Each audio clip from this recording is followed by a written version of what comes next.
Guys, Shivaratri ആയതുകൊണ്ട് അമ്പലം വരെ വന്നതായിരുന്നു. ഇവിടെ നിന്ന് നോക്കുമ്പോൾ അങ്ങനെ വലിയ തിരക്കായിട്ടൊന്നും തോന്നുന്നില്ല. പക്ഷെ അങ്ങോട്ട് ചെന്ന് കഴിയുമ്പോൾ ഇതല്ല അവസ്ഥ. അത്യാവശ്യം നല്ല തിരക്ക് തന്നെ ഉണ്ടായിരുന്നു. അമ്പലത്തിന് പുറത്ത് മാത്രമല്ല, അകത്തും നല്ല തിരക്കുണ്ടായിരുന്നു.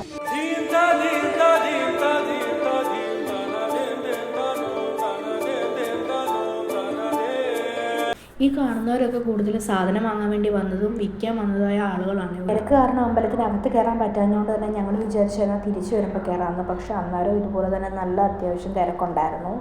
100 രൂപ മുതൽ തുണികളും കാര്യങ്ങളും എല്ലാം സ്റ്റാർട്ട് ചെയ്യുന്നുണ്ട്. ചെരുപ്പ്, ബാഗ്, കമ്മൽ, ബോയ്സിനാണെങ്കിലും പറ്റിയ ചെരുപ്പ്, തുണികൾ, അങ്ങനെ വേണ്ട എല്ലാ സാധനങ്ങളും ഉണ്ട്. കൊച്ചുകുട്ടികൾക്ക് വേണ്ടിയിട്ടുള്ളതാണ് കൂടുതൽ സാധനങ്ങളും. പുറത്ത് അത്യാവശ്യം നല്ല വിലയുള്ള സാധനങ്ങളൊക്കെ ഇവിടെ വെറും ചീപ്പ് റേറ്റിൽ ഈ ഒരു ദിവസത്തേക്ക് വേണ്ടി മാത്രം ആയതുകൊണ്ട് തന്നെ കിട്ടുന്നുണ്ട്. ഈ കാണുന്ന കുട്ടികളുടെ കളിപ്പാട്ടത്തിനൊക്കെ വെറും വിലക്കുറവ് തന്നെയാണുള്ളത്. ഒരു ദിവസത്തേക്ക് വേണ്ടി മാത്രം ആയതുകൊണ്ട് തന്നെ 10 മണിയോട് കൂടി ഇതെല്ലാം അടയ്ക്കുന്നത് കൊണ്ട് തന്നെ ആളുകളുടെ എണ്ണം കൂടിക്കൊണ്ടിരിക്കുകയാണ്. ഈ കാണുന്ന കറങ്ങുന്ന സാധനമൊക്കെ ഒരു ദിവസത്തേക്ക് വേണ്ടി മാത്രം കൊണ്ടുവച്ചിട്ടുള്ളതാണ്. അപ്പോൾ അത്രേ ഉള്ളൂ. ഞങ്ങളും കുറച്ച് സാധനങ്ങളൊക്കെ വാങ്ങിച്ചിങ്ങ് പോന്നു. ഓക്കെ.